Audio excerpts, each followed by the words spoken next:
What is your most disgusting work story? I found 3 dead bodies at the job I worked after college. The first 2 were shocking but not surprising. They were old, and as they were in a halfway home situation they had had rough lives. One died of heart failure and the other of respiratory arrest. Both messed me up for a couple days. The third one still gives me nightmares. She had been dead in an unair-conditioned room for 3 days. The post-mortem contractions curled her into a ball, with her face pointed at the door, so when I opened it she was staring at me with no eyes in her sockets, and she had begun to digest herself, causing a black goo that went through the bed, box spring, and bed frame to make a puddle that ran up to the door. I quit that job about 6 weeks later. That was 20 years ago. Still see her in my nightmares sometimes, Batuta lady. Small hummingbird on the shoulder. Finish up. Go check it out, let me know if you want to keep it. Ha ha, oh thank you, it looks gr, passes out. I catch her and lower her gently to the floor while I begin ensuring she isn't seizing, asking coworker to grab a popsicle, etc. She pees herself in the few seconds this is occurring in. Husband comes into booth to check on her, slips in pee, falls down. I'm struggling to keep it together so nobody feels embarrassed. She comes to after a second. Stands up. Not just pee. Shit up her back and smeared into floor/bottom trim on the walls. Nobody says anything, they wrap her in husband's flannel, they pay and leave. I clean it up. Another possible candidate is the time I went to adjust an older style fan with a basically decorate shield. My hand slipped into the blades and splattered blood all over an older woman getting her first tattoo after like 3 lines were in. I had to go get stitches. She left. Never finished that tattoo. I worked at a liquor store/gas station/deli combined. One night, the store was empty and a woman came in to just use the restroom, totally fine. 20 minutes goes by and my co-worker says, hey, she hasn't come out of there yet. 5 more minutes go by and she does emerge from the bathroom, but she's walking out of the store smelling her hands like just double fisties to face and deep whiffing those bad boys and loving it. My heart dropped. That bitch went in and closed the toilet lid and sat on the upper deck, not open as well, and blasted diarrhea down the whole toilet. It looked like she clawed through her shit and then flung it into the sink, and didn't wash her hands. Then she flushed her flag-sized undies down the toilet, or tried, and broke the pipes. I drew a fucking picture of her and hung it up that said, wanted, the serial pooper, probably gonna pale in comparison to some people's stories, but one time when I was working at OfficeMax we checked the bathroom at the end of the day and there was just this absolutely gigantic shit clogging the toilet. No toilet paper, nothing else. Just this almost football-sized shit vastly bigger than the hole for it to go down. All of us were just in absolute awe and disgust trying to figure out how someone could leave a shit that large. Also, who was gonna take care of it? We all kept saying we didn't want to deal with it. Then this German guy who recently moved to America just came in with gloves and a plastic stick and just started grinding that shit up. I forget his name, but he had more balls than the rest of us. Very nice dude on top of that, in the Navy. 2019, my last deployment, one of my duties was to manage the plumbers of the ship. I received a frantic phone call from someone near the flight deck saying there was a shit mountain 6 inches high in an overflowed toilet. I knew the person making the call was prone to exaggerating, so I sent my assistant to go check it out to see if it was as bad as reported. 5 minutes later, my assistant calls me, gagging and practically in tears. All I could make it between gagging and coughing was it's so bad and it's a literal mountain of shit. I went to go see for myself to assess the damage. I could smell it from a long way away. When I opened the door to the adjacent space, there was poopy brown water running over a 6-inch high knee knocker that separated the toilets from the space I was standing. I put on rubber boots, covered my mouth and nose, and walked around the corner to take a peek. It was a literal mountain of shit. An entire space, about 10 by 14 foot room was overflowing the 6 knee knocker with poopy brown water. The entire toilet bowl was full of a poop and stacked another 6 inches high and overflowing into the floor and sides of the toilet. The peak of shit mountain at the base of the toilet was poking out of the standing water. If I ever see that my old chef is working at a restaurant I'm eating at, I will walk out. I once told him that a big pot of stew that had been left in the fridge had some mold floating on the top. He got a spoon, started stirring it up saying, "I can't see any mold." "No, because you just stirred it into the mix, you arsehole." Another time, I noticed a maggot crawling on a large chunk of chocolate. I pointed it out to him and he, I kid you not, squashed it with his finger under the guise of pointing to the area, and said, "What? There? I don't see anything." Then wiped off the remains as he removed his finger. Another time, he sliced cooked ham on the opposite side to a board that also contained raw chicken. Another time, a customer complained the fish was off. He actually tried to justify it by saying that fish was better if it had been hanging around for a while. Manage hotels, and at one of them we had a guest who was approximately 650 pounds whose family left him at the hotel because they were too lazy to get him into a care facility. He was constantly pissing and shitting all over himself because he couldn't get to the bathroom, not that he would have been able to get through the door. It got bad enough that I told his family my housekeepers would no longer clean his room because it was a biohazard, and they hired 2 crackheads off of Craigslist to come in once a week and take out his shitty clothes and sheets. I couldn't evict him from the hotel, because when I took over the property he had already established residency and there was an eviction moratorium due to COVID. I went to eviction court every Friday for 4 months, not just for him. We had a lot of guests that needed the boot, and even showing the judge pictures of his shit-smeared room didn't get him to give me the okay to remove the guy. Well, one night as I'm smoking a bowl in my room, someone knocks on the door. It's like 11 p.m. and none of the guests knew I was staying at the property, so I hopped up to check. It's a cop. They tell me the big guy fell and he and my night auditor couldn't get him up, so they needed extra hands. What he didn't tell me was that the guest had an open compound femur fracture and his bone was just sticking out of his thigh.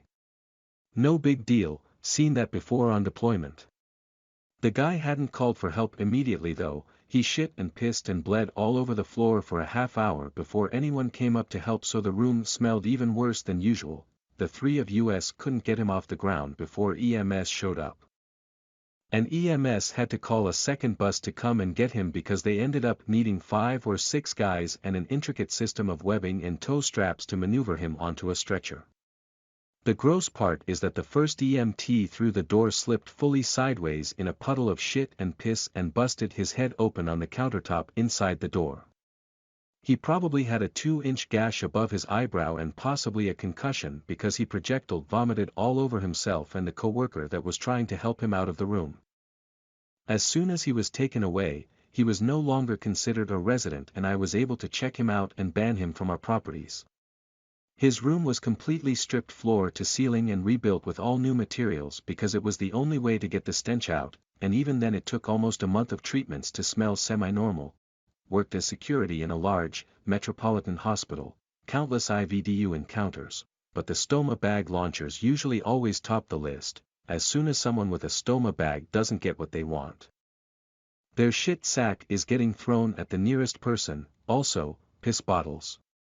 For some reason medical staff never learn that giving an extremely agitated drug addict/drunk person a very throwable receptacle to piss in isn't always a great idea, would always advise against, but when ignored, would step back behind the curtain and watch the waterworks. But tippity top of the list is probably having to reach inside a woman's open abdominal wound and attempt to remove her hand, which she was using to actively attempt to make her intestines outestines. She had a fistful of that shit. Had to pry her fingers off her own insides. Surgical gloves didn't help much. Tend to tear instantly when gripping things in combat. But in this case, the issue was fluid surpassing the glove boundary, and ending up inside the glove. Which I felt was worse than just raw dogging that shit, personally. Also, finger painting or the use of bodily fluids of all varieties to decorate the walls/windows, protest shitting/pissing. Now I think about it, the list is pretty long. My first cockroach job as a pest control technician, exterminator, was one of the worst I've ever seen. My seasoned coworker pointed out that when people have severe roach problems, they tend to not have any hair on their face, no eyebrows/eyelashes/ etc. When I went back, I noticed not a single family member had any kind of facial hair. Even the toddler had no eyelashes. Definitely still haunts me. Work in a hospital, so I have several. There was the guy tied to a chair and beaten to death with a 2x4. Every bone in his face was broken. Thought at first his eyes had been removed, but Doc shoved his fingers in the sockets and we saw them looking up at us from the back of the head. Bones that help hold them in place had been pulverized. Then there was the huge man who had abdominal surgery. He decided to get out of bed by himself on day number 2. He was found dead in the bedside chair with his incision open and his guts on the floor. Guy on PCP was brought in and put in psych hold but was not restrained. He punched through the shatter-resistant glass and hit an artery. Then he ran around the room screaming and spraying blood on everything. Then there were the various motorcyclists brought in, usually in pieces, but I'll leave it at that. I worked at the child casino that serves pizza and has a mouse mascot. I was 19. It was the only job I could find. The tubes that kids play in were not cleaned once in the 7 months I worked there. My second day at the job, a kid, probably 4, was playing the tubes. He didn't want to stop playing to use the bathroom, so he went to that end cap with the vertical bars that looks like cage and he peed off the side of the play area. My manager was hit in the shoulder with the urine. It was pretty magnificent.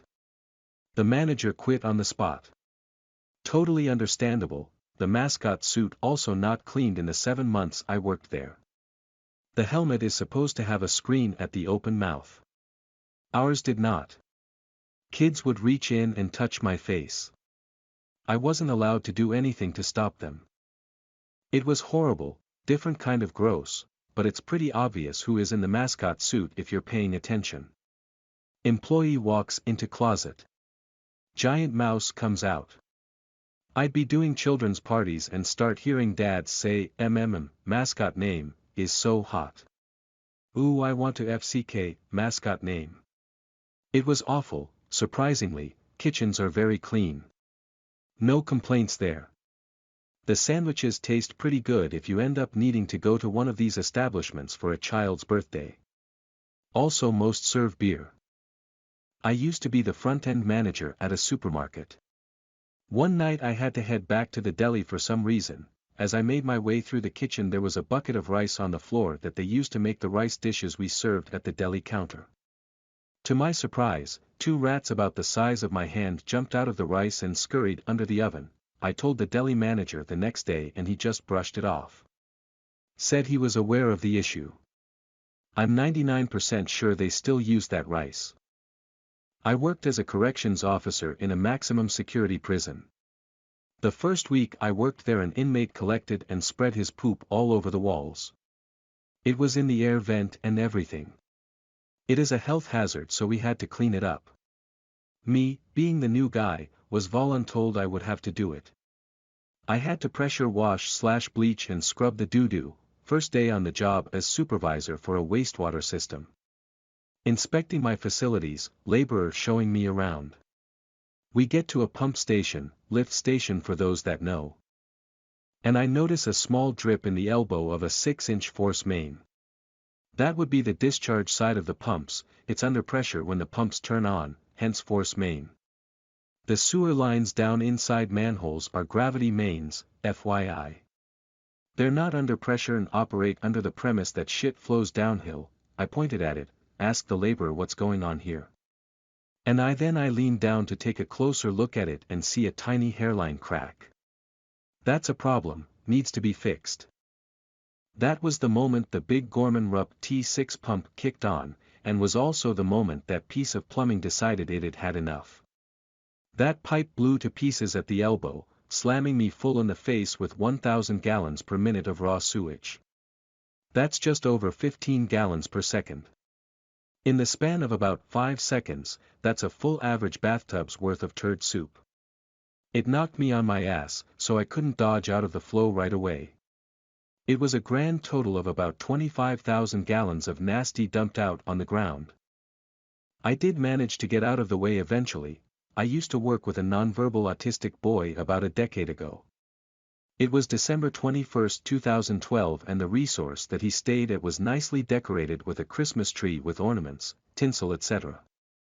The boy happened to also have an eating disorder where he would want to eat basically anything and everything that looked good to him, and I guess the day before I started my shift, he'd eaten nearly all the tinsel decorating the Christmas tree. Now, it wasn't uncommon for this boy to have massive toilet clogging dumps, but this one was something else. Just shiny, sparkly shit overflowing out of the toilet, which I eventually needed to use a toilet snake deep in the pipes in order to unclog this fecal monstrosity. It ended up coming out looking like a 4-foot-long garland of shit that I just snaked out of this toilet. Quite the sight to behold. I remember thinking that if this was truly the predicted date of the end of the world, I'd have spent it dealing with festive excrement. Thanks for watching. Please like and subscribe.